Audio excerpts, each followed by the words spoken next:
Bonjour les amis, alors aujourd'hui une petite vidéo qui n'était pas franchement prévue, mais qui à mon avis me semble relativement utile, enfin pour certains d'entre nous, ceux qui possédons un Xiegu G90. Il s'agit de mettre à jour le micro-logiciel. Alors je sais, il y a pas mal de vidéos tutos, mais tout est en anglais, des fois c'est pas toujours évident, enfin bon bref. Donc je vais essayer d'être le plus concis possible, de façon à ce que tout le monde s'y retrouve. Parce que des fois, c'est un petit peu, c'est un petit peu la foire, hein. Je ne voudrais pas dire, mais enfin bon. Donc voilà, moi de mon côté, je l'ai mis à jour. Donc si j'y suis arrivé, il n'y a pas de raison que vous n'y arriviez pas. Et il y a deux ou trois petites remarques dont je vais vous faire part pendant la vidéo. Parce qu'elles sont relativement importantes pour le bon déroulement de la mise à jour. Pardon. Surtout pour ceux qui font du numérique, du FT8, comme moi, admettons.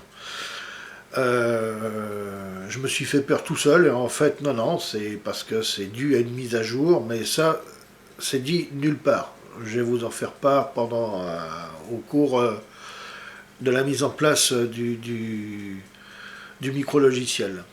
Voilà, donc en fait, il y a deux étapes au départ pour mettre à jour votre exigu. Il y a la partie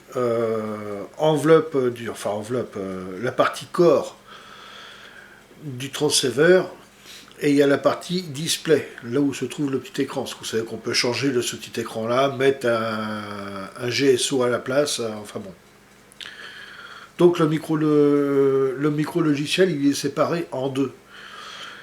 Bien sûr, il ne faut pas les mélanger. Là, on va le passer en 1.79 bêta 3. C'est la dernière mouture officielle du Xiegu G90. Donc, je ne vais pas faire trop de blabla là pour l'instant. On va directement aller sur l'écran. Alors, c'est filmé avec ma caméra, parce que j'arrive pas à faire le partage de l'écran. Je suis désolé, mais je vais essayer d'être le plus précis possible, de façon à ce que vous y retrouviez. Donc, on se retrouve tout à l'heure devant l'écran.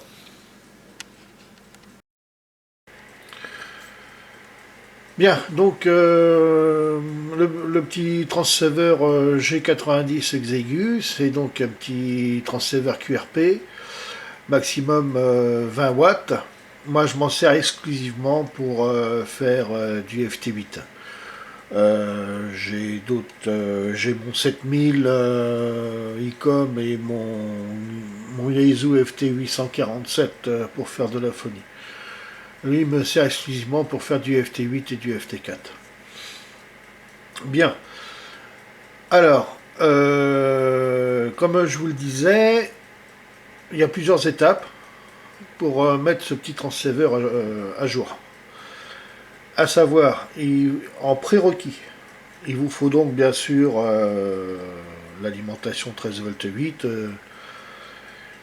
Il vous faut un petit logiciel qui s'appelle TerraTerm. Je vous donnerai les liens de toute façon en dessous de la vidéo pour aller télécharger tout ça. Parce que ça, c'est le petit logiciel, c'est un terminal qui va nous servir à rentrer les fichiers concernant les micro-logiciels, donc les deux, enfin, oui, je dis bien les... qui va nous servir pour rentrer les deux parties du micro-logiciel, à savoir donc, comme je vous disais, la partie corps du transceiver et la partie display. Eux, ils l'ont appelé ça comme ça. Donc, le main firmware et le display firmware. Donc, on va aller voir ça tout de suite. Donc, dans un premier temps, on va télécharger le mode console qui va nous servir à rentrer le firmware dans l'exécu. Donc c'est TerraTerm. Terra avec un seul R. Donc on va prendre la version TerraTerm pour Windows, pour ceux qui sont sous PC. Il y a une version Mac aussi, mais c'est exactement la même chose, hein. Donc on va dans télécharger TerraTerm pour Windows. On le trouve sur W1net, enfin sur d'autres trucs, quoi.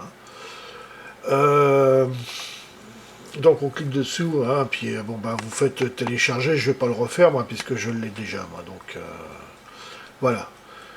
On va aller chercher le firmware du Xegu sur le site de Xegu. Voilà. Alors archive Xegu EU. Je vous mettrai le lien. De toute façon, je vais vous mettre tous les liens. Vous n'aurez plus qu'à aller cliquer dessus et prendre ce que vous avez besoin. Voilà. Donc là, on va tomber sur cette page là. On va aller sur support. Download. Donc vous descendez sur la page jusqu'à trouver G90 firmware 1.79 bêta 3. Il date du 20 novembre 2022. Voilà.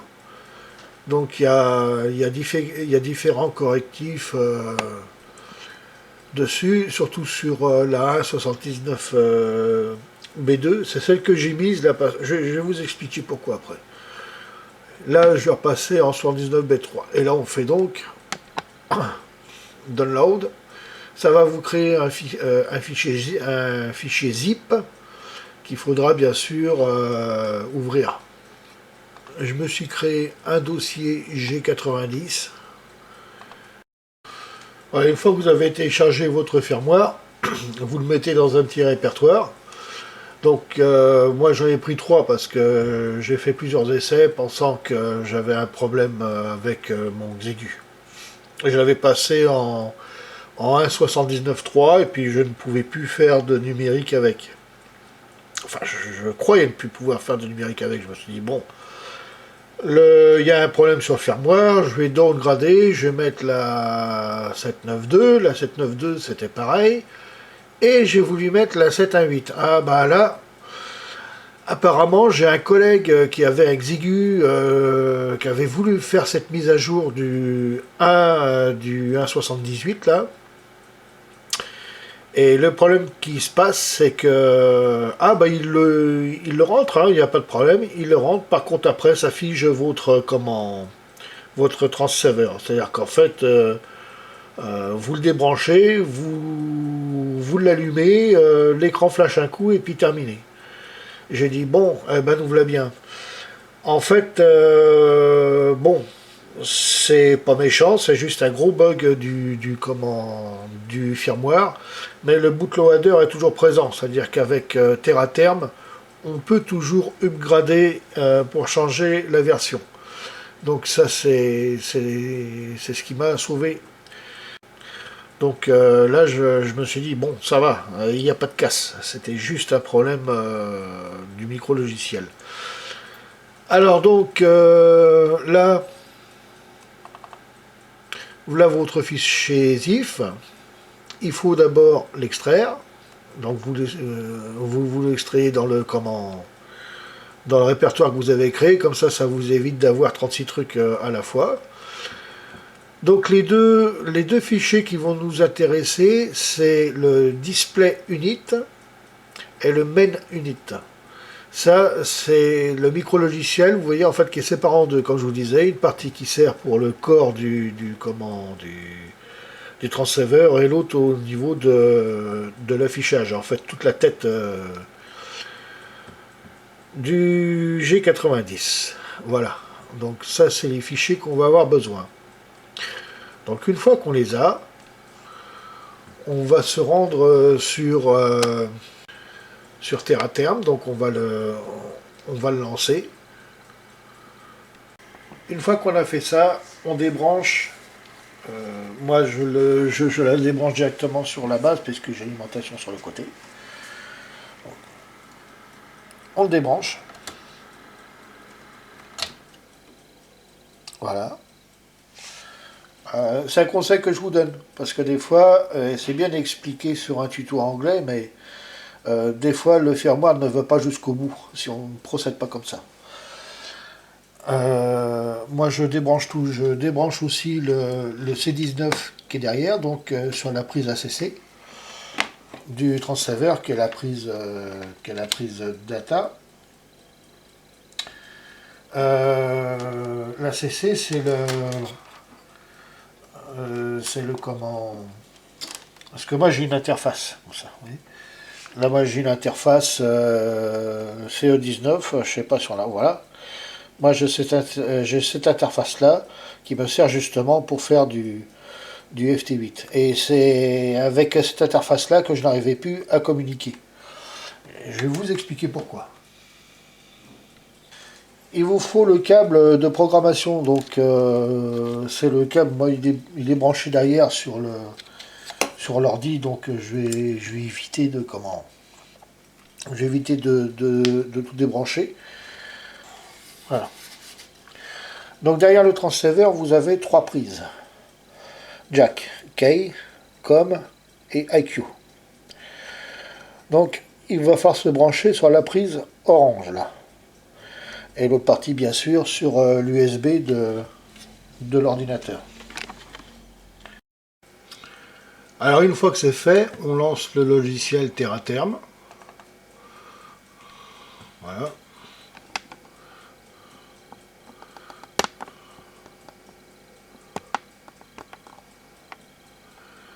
Donc on va tomber sur une première fenêtre de configuration. Là bien sûr on n'oublie pas de rebrancher le transceiver, mais sans l'allumer. On le rebranche, c'est tout. Une fois que c'est fait, on va chercher notre port de communication. Parce que vous savez que le transceiver derrière, donc sur la prise orange, donc sur la prise COM, l'autre partie va sur un port USB de l'ordinateur. Donc en fait, il va émuler un port de communication. Donc on va sur Serial. Donc moi, par défaut, c'est le COM12. Donc ce ne sera pas forcément le même port COM hein, chez vous, hein, ce sera peut-être autre chose. Donc, COM12. Voilà. Là on fait OK. Avant de lancer quoi que ce soit, on retourne dans Setup.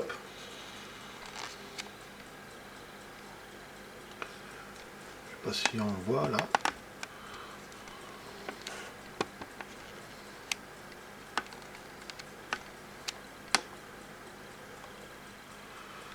Là, on va dans Setup. Dans la liste, on va chercher Serial Port. Voilà, ça nous rouvre une autre fenêtre. Donc là, on a bien notre COM12. Par contre, au niveau de la vitesse speed, là, on rentre 115 200. Et une fois que c'est fait, on appuie sur New Setting. Voilà.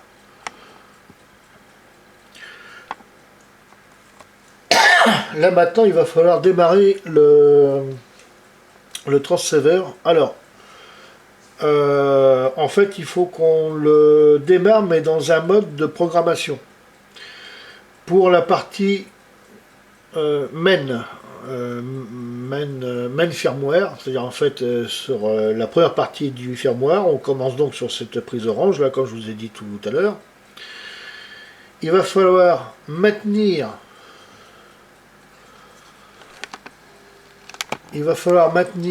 la touche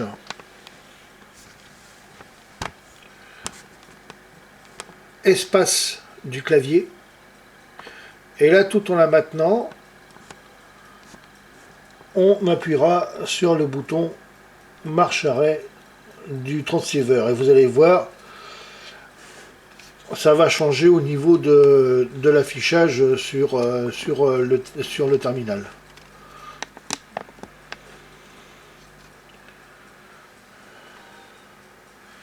Donc on appuie sur la barre espace,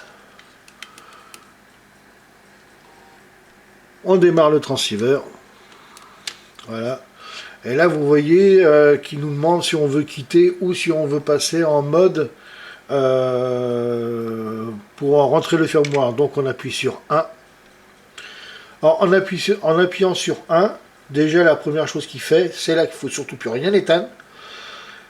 Il fait un erase du firmware qui est dedans. Et là il se met en mode attente. Donc on va dans File. Là on va dans Transfert. On prend le mode X modem et Send. Là, on va aller chercher le firmware qui nous intéresse. Donc moi, c'est le 1.79.3. Voilà. Et là, on a donc bien les deux, là. On a la partie Display Unit et Main Unit. Donc là, c'est Main Unit sur lequel il faut cliquer. Et là, on fait ouvrir. Et là, la première partie se charge. Alors, à ce niveau-là, il ne faut surtout rien éteindre.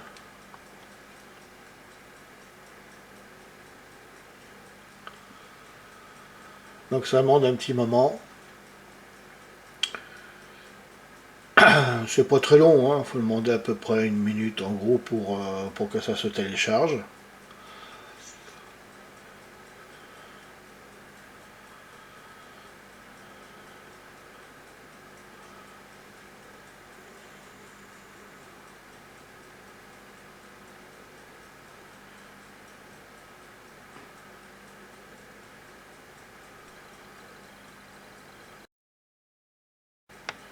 Au bout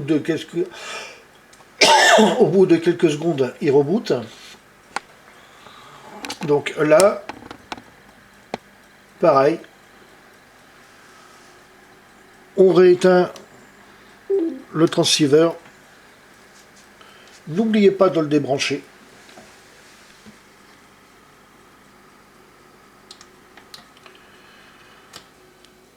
Ça semble bizarre, mais c'est une étape très importante.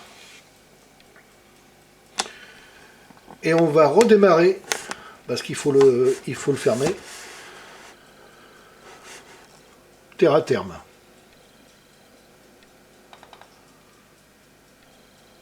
Comme tout à l'heure, on repasse en mode série, donc comme 12, pour moi bien sûr. Comme je vous dis, vous c'est pas forcément comme 12, hein, ça peut être comme 9, comme 6, comme 8, c'est parce que moi il est branché comme ça. Donc là on démarre. Alors maintenant que la première partie est faite, on rééteint le tout.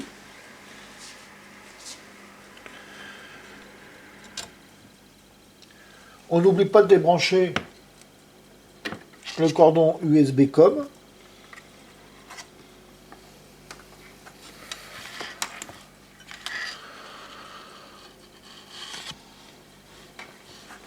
Voilà, je ne sais pas perdre mon câble.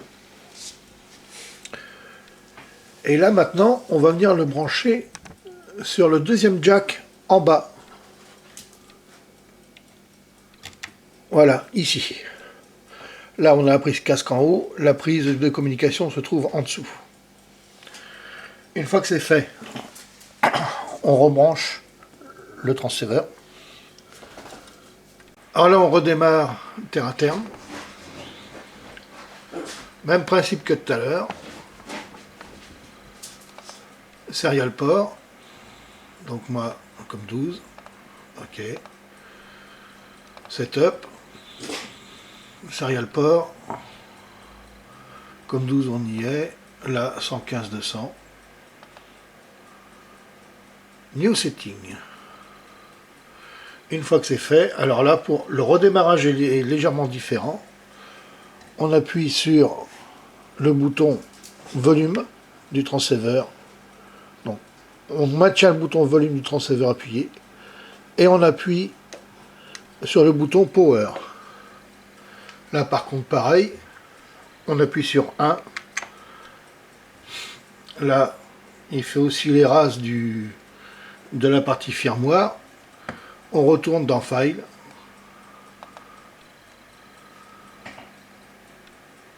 Transfert. X-Modem. Send. Et là maintenant, on va aller chercher la partie Display Unit Firmware. Et là on fait OK. Et là maintenant, il n'y a plus qu'à attendre que ça charge.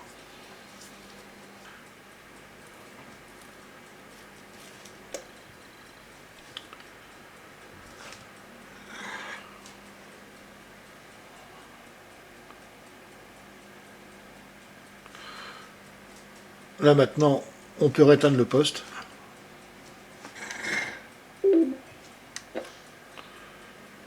Et on ferme le terminal. Et normalement, tout a dû bien se passer. Alors une fois que c'est fait, on redébranche le TX, on attend à peu près 5 secondes. Et il ne reste plus qu'à redémarrer le TX.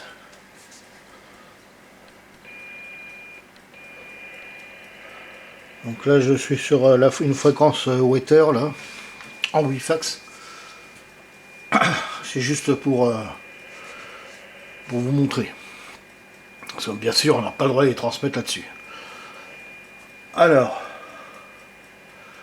maintenant on va aller voir si on a bien... Je vais couper le son. Maintenant on va aller voir si on a bien notre bonne version.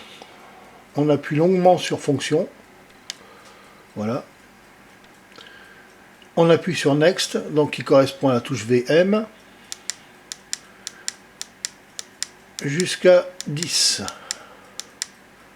Là, il nous dit d'attendre.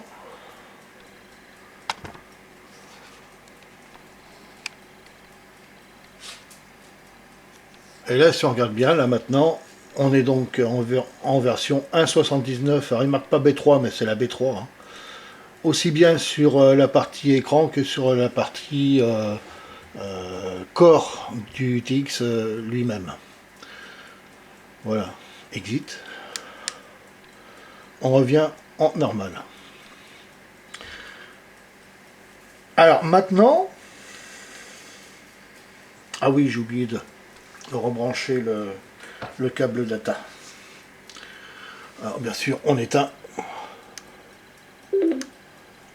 Hors de question de brancher quoi que ce soit avec le TX allumé, sinon on court à la catastrophe.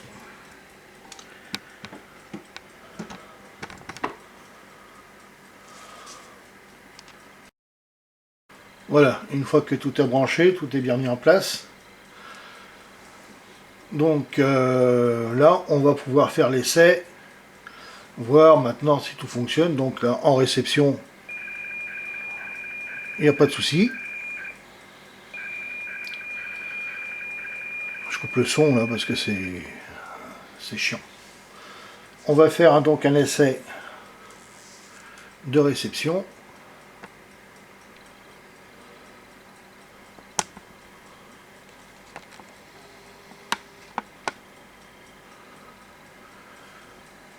Je vais démarrer le petit logiciel Sorcerer, là, qui est un petit logiciel qui est pas mal du tout.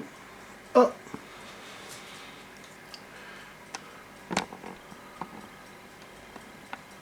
Qu'est-ce qui se passe? Je n'ai rien du tout. Alors moi, c'est ce qui m'est arrivé ce matin. Je me suis dit, flûte, je ne peux plus communiquer avec, avec l'ordinateur.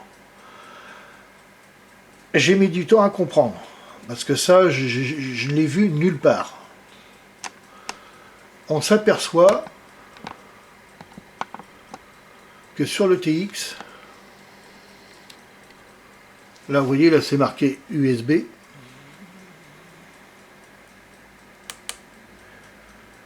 LD. Et là je me remets en UD. Alors, En fait, UD, c'est l'abréviation de USB Data. Et là maintenant, si je regarde sur l'écran de l'ordinateur, maintenant j'ai bien de la réception. En fait, c'est ça que je n'avais pas compris sur le coup. Je disais flûte, j'ai cramé quelque chose, ou le micro logiciel n'est plus adapté. Bon, c'était vraiment du n'importe quoi. Je commençais franchement à paniquer sur ce coup-là. D'ailleurs, si on fait un essai, je vais me mettre sur image, fax, je vais reculer un peu, voilà. Et là, on s'aperçoit que ça commence à décoder correctement. Voilà. Et là maintenant, le micro logiciel est bien à jour et ça fonctionne. Alors, je vous dis surtout, deux choses très importantes. Ne pas mettre la version 1.78. La version 1.78, ça brite le transceiver. Je dis, c'est ce qui est arrivé à un ami il n'y a pas longtemps. Mais moi, je n'avais pas compris pourquoi. Et en fait, il y a un gros bug sur le micro logiciel. Alors, même si vous l'avez, que vous êtes sur cet état-là, que votre transceiver ne fonctionne plus, ne vous alarmez pas. Le bootloader, lui, est toujours actif. C'est-à-dire qu'en fait, vous pouvez upgrader quand même votre transceiver en suivant bien les étapes telles que je vous les ai expliquées. Et là, vous verrez, ça fonctionnera nickel. Voilà, donc là,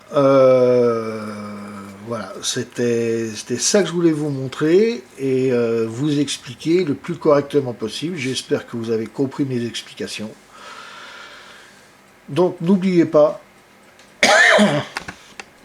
lorsque vous passez en mode numérique, que vous voulez communiquer avec l'ordinateur via le C19, n'oubliez pas surtout de bien vous mettre sur UD, l'abréviation de USB Data.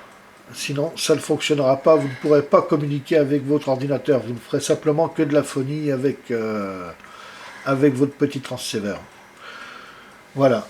Ensuite, ce que vous pouvez faire, c'est aller régler directement les paramètres ligne pour être sûr d'être au bon sur les bons niveaux.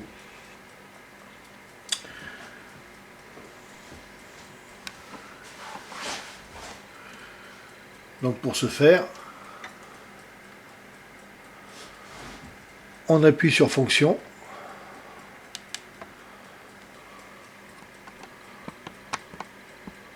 Voilà. Et sur la touche POW, Power. MAGA, Input Line. Je recommence. On appuie une fois MAGA, Input Line, parce que vous pouvez choisir entre le micro et la ligne, donc vous mettez bien sur ligne. Une fois que vous êtes là, on appuie longuement sur la touche fonction. On va sur Next, donc la touche VM. Page numéro 5. Et là on voit auxiliaire in volume. Ouais, le temps que ça fasse... voilà. Donc moi je suis sur 9. J'ai mis sur 9. En in. Et en out, je me suis mis sur 10. C'est suffisant. Moi, avec ces réglages-là, ça fonctionne nickel. Donc peut-être qu'avec vous, vous aurez peut-être besoin d'un peu plus ou un peu moins de de volume en entrée ou en sortie. Exit pour revenir sur l'écran principal. Et voilà. Et là maintenant, tout fonctionne nickel. Voilà. J'espère que cette vidéo vous aura été utile, tout du moins pour ceux qui ont le même appareil et qui veulent le mettre à jour. Donc je le répète et je le dis bien, la 1.78 est à bannir. Elle ne fonctionne pas, elle ne fonctionnera pas. Donc là maintenant, le transceiver est redevenu opérationnel. Ce matin, c'est vrai que je me suis fait une sacrée frayeur en me disant, ça y est, il n'y a plus rien qui fonctionne. Il y a quelque chose qui a claqué, ou le firmware n'est pas bon, enfin bon, voilà quoi. Jusqu'au moment où je me suis rappelé qu'il y avait UD, LD. Et dans ma petite tête, je me suis dit, ne serait-ce pas du data? Et puis ben oui, c'était bien ça. Donc voilà. Eh bien écoutez, je vous souhaite une bonne fin de semaine. Et puis bonnes vacances pour ceux qui vont y être. Et je vous dis à la prochaine fois pour une prochaine vidéo. 73 à tous.